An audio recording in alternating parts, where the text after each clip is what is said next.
So we've talked about what kind of knife Santa Claus would carry in the past, but what kind of knife would Krampus carry? That and more answered in today's episode of Knife AQ, episode 195 of the series where I answer all your questions, sharp or dull. Let's get into it.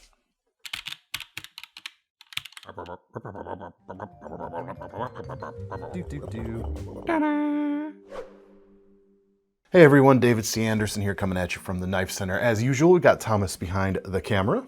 Yep. And as usual, also, we are answering your questions. And we get those questions from the comment section below this video, below these FAQ videos. So if you yourself have a question, think it deserves a chance to be considered for a future episode, drop it in the comments, please and thank you. First question today is from Jason Lash. I have a good friend who's a Finn, and I'd like to get him a folding knife for Christmas, possibly late Christmas. Any recommendations on a Finnish folder? Thanks. I got some options here. You didn't mention a budget, so I'm going to show you a range of things, which is easy to do because we only have 4 folding knives on the site displaying a country of origin as Finland right now, and one of them was out of stock at the day we were filming this. So I've got 3 things here ranging from quite affordable to very not affordable for most, but I'll let you be the judge. The first is from Martini, the MEF8 folder right here, a flipper in fact. $36 for this. You got a 3.5-inch blade, G10 handles, ball bearings in the pivot, and nice flipping action to go along with it. Feels really good. The design is nothing too fancy. It's made to simply work, and I think it's going to do the job pretty well there. You've got grooves along the G10 handles here, giving you a pretty significant amount of grip. Not so much that it's going to cause hot spots for general purpose things. It may if you're doing some like real heavy work, but most folders, whether they're ridged like this, are kind of going to fall into that problem area as well. But there's plenty to hold on to there. It definitely gives you a solid grip and a full-size blade. I don't know what the steel is. It's just a generic stainless. That's the only downside of this. At the price though, you'll have to consider whether that matters or not. Should be perfectly serviceable stuff. You've got a pocket clip here on the right side as well. The liner lock holds the blade quite securely. Just the tiniest little hint of wiggle, not out of line for something at this price. Yeah, that's a solid little option there for a very affordable knife as well. Next knife is definitely a jump up in price. Normally a bit over $150. We have it on sale right now for $138 and some change, however. This is from Kellum. This is the Big Juni. I don't know what that means, but it is the Big Juni. Not very big, but it's got a 3-inch blade, VG10 steel here, so definitely going to be an upgrade over the generic stuff on the Martini we just looked at. It's a knife that definitely has a more old school vibe to it. Definitely, looking back in folding knife history right here. Partly, as you can see, no pocket clip. We've also got a single-sided thumb stud right here, definitely an older school style thumb stud. Very usable shape in the hand, and a little bit more ornate fittings on the handle as well. Cocobolo wood. The bolsters here, what are they actually? Ivory micarta, and you got a nice dovetail going on there. So some pretty nice details. Not the most refined construction, but you're not going to see this sort of build these days typically on things that are in this price range still. So again, kind of weighing the good with the bad in that regard. But it feels pretty good and it should be pretty useful. I like the downward angle to the blade on this because it makes that tip a little more usable, and it's going to be pretty adept at general purpose EDC stuff. Not necessarily as tough of a feeling knife as the Martini, just different vibes. This next knife is considerably more expensive, also made in Finland, because that's what we're talking about here. This is like full-on high-end, super high-end production quality stuff. From Hog House Knives, this is the Model T. It comes in $890 right now. For that, you've got a 3.36-inch blade, RWL 34 steel, so basically a powder metal version of ATS 34. So which basically means it's analogous to your CPM 154 right there. Bit on the thicker side for a knife this small, a higher flat grind, not going to be the sliciest thing in the world. It's more about creating an impression and creating the feel of solidity. Titanium for the handles, milled titanium pocket clip, fine milling lines going across the clip and the handle itself. Feels pretty classy. And the action is superb. Definitely as luxurious as you would hope, given that it's the better part of $1,000 at this point in time. So I don't know what's in your budget, but there's certainly an option here to fit pretty much any knife buying budget I can imagine right now. Hope that helps. Merry Christmas. Next question comes from Joshua Ritzheimer. Hey DCA, for Christmas, my mom wants a serrated kitchen knife and a general use kitchen knife. She doesn't do, in her words, complex fancy cutting, and she's not great at sharpening. Any recommendations under $100? I can't help her with the not great at sharpening thing, other than suggest when you are visiting, I hope you are able to visit, tune her knives up for you. And you should visit more. You know, it might not be possible for everyone, I understand that. But do your mom a solid when you are around and tune up her kitchen knives for you. So I got one main option for you here, and that is the Victorinox Swiss Modern collection. They've got a 2-pack coming in just under $99 that comes with a 7-inch Santoku and a 9-inch serrated knife. And I'm assuming you're talking about a longer serrated style knife, but I have another option if that's not what you're looking for. What I like about these, one, the colors are, not to be too reductive, of course, suitable for a mom. I don't know what that exactly means, but it's got a less masculine, less industrial feel to the handles right here. The 7-inch Santoku is a great size for a general purpose, and sometimes I know some females like a smaller knife for kitchen use in general. 7 inches is still plenty enough to get larger work done, of course, as well. You're not really giving up too much here. But you've got a thin blade and a lightweight construction to give a very nimble and not clunky feeling knife in the kitchen. This knife also has a really nice feel on a cutting board. It's got a gentle rock to it that's nice on the wrist when you're doing a lot of cutting. It's generally just something I like to look for on any primary kitchen knife as well. Good solid stuff.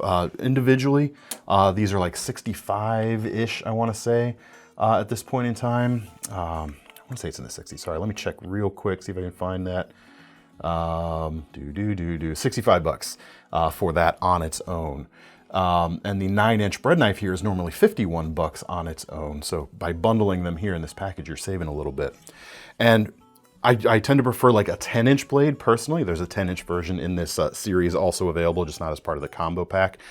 But this is a 9-inch, and it's definitely, which means it's bigger than your standard or stereotypical 8-inch or bread knife, which I think is just too small. I like a little bit more length, especially if you're cutting homemade loaves of bread. That extra length comes in really handy.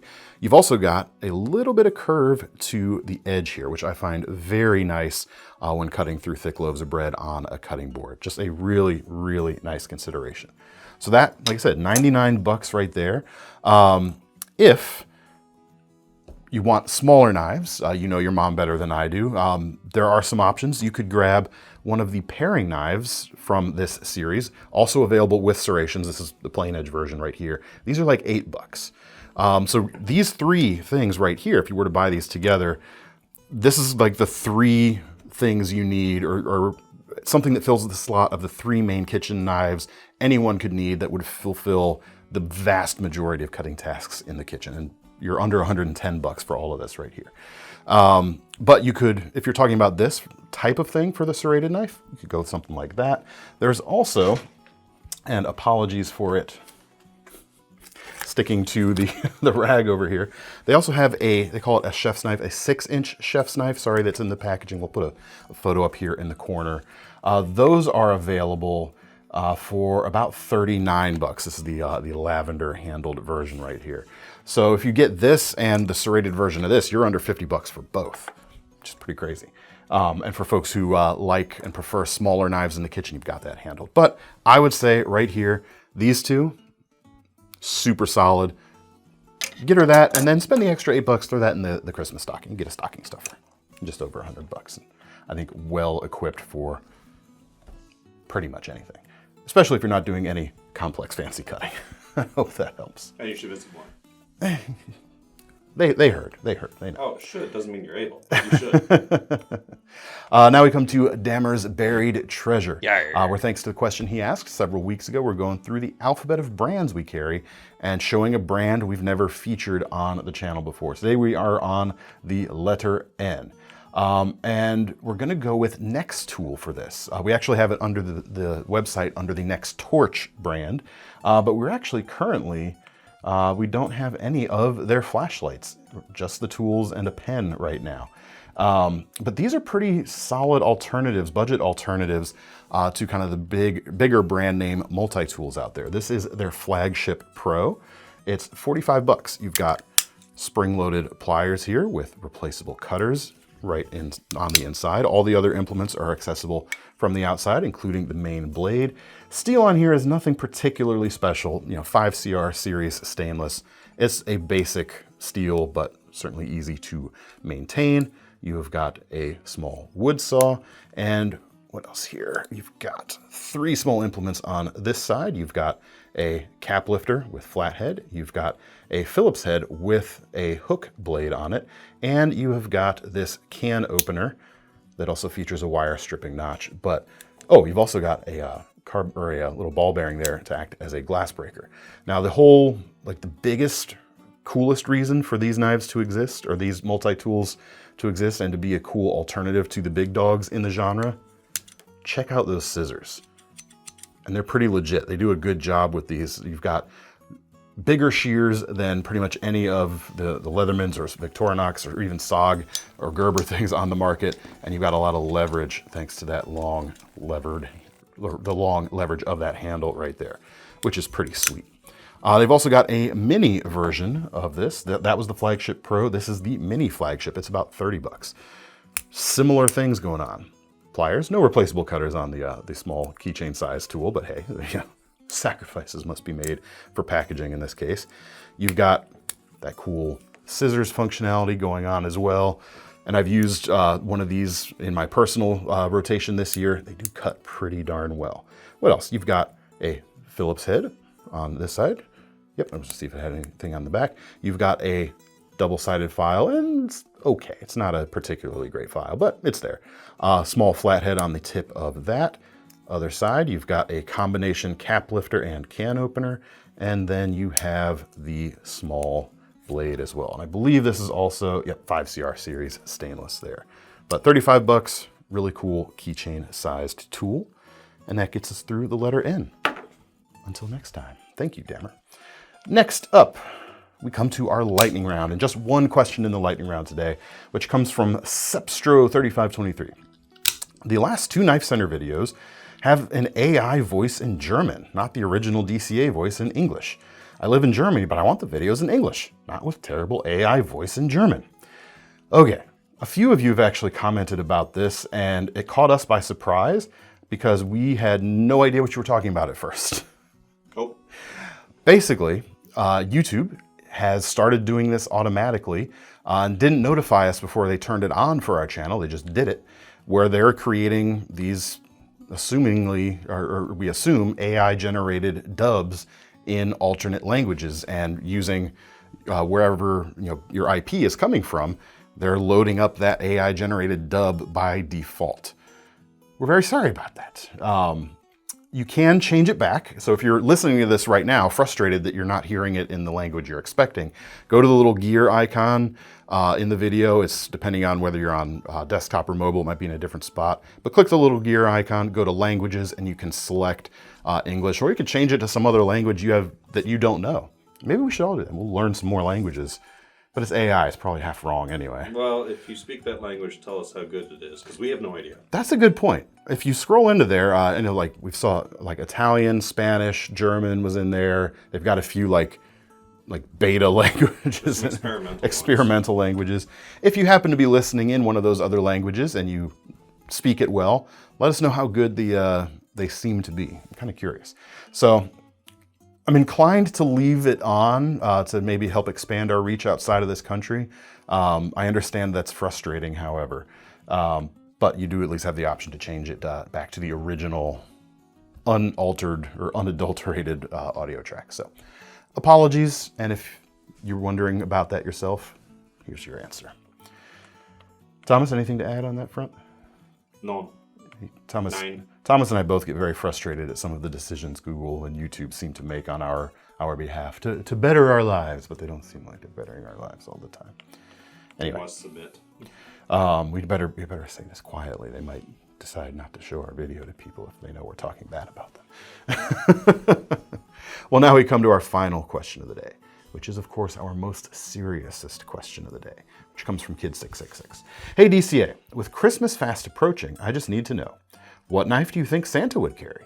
And on the flip side, what knife do you think Krampus would carry? Well, as mentioned, we've talked about knife carries for Santa in the past, and normally I wouldn't bring it back up again, but this truly is a frequently asked question.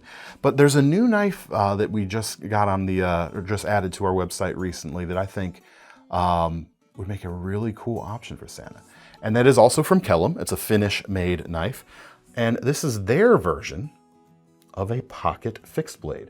This is the Arctic Series pocket fixed blade. There's curly birch handles. There's reindeer handle versions as well, including one that's half birch, half reindeer. So you have options. This starts at $76 for the birch one. And what it is a fixed blade, like so. It's held together by a length of string, the sheath side and the handle side. You got a small stainless Scandi ground blade in there, about 2 inches long. And when you're done cutting with it, simply slide it back in. There's a ring of leather there to kind of pad the interface between the two sides. And then make sure to pull the string taut, and that's going to keep it a little bit from coming open too much in your pocket. This feels very cool and feels very appropriate for a Santa Claus perhaps to carry. Krampus is an interesting one though. I got the whole team together. We had to think about this one. It really came down to use. Why does Krampus need a knife? He certainly doesn't need a knife to be more intimidating. If you're unfamiliar with Krampus, he's like the anti-Claus. Instead of being rewarded for good behavior by Santa, Krampus, if you're naughty, will come around and basically beats kids with sticks and like switches them and lashes them about with branches and such. That's my kind of guy. Thomas is like, where do I sign up? And if you're really bad, he eats you. So those are the two like salient points, however, like dining and wood slapping. So we need two things. We need a steak knife for one, for the dining portion, so we can eat the children's, and something with a saw to harvest the correct branch with which to whack the kiddos. There's only one real answer, and that is Victorinox with their Swiss Army knife series. The one-hand Trekker would be the way I would go, because for one thing, you have got there it is. You have got a wood saw, so you can very precisely cut off the right branch for the appropriate whacking. It's also got, with the one-hand opening blade, serrations out near the tip, which makes this a fantastic steak knife. This, I think, is the knife Krampus would carry, because, like I said, he's got big horns and big, long, pointy teeth and claws and stuff. He doesn't need a knife to be any more scary. That's going to actually be useful for him. Anyway, that's my suggestion. Hope that helps. And that's all we've got for today. Let me know what you thought of the answers down in the comments. If you got some alternate suggestions, would love to hear those as well. And of course, if you have a question yourself and you want it to be considered for a future episode, comment section below is where you should leave it.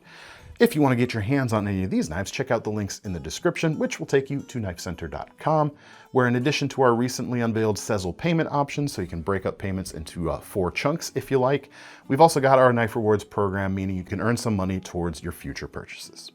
I'm David C. Anderson from the Knife Center. That's Thomas behind the camera, and we're signing off for now. See you next time.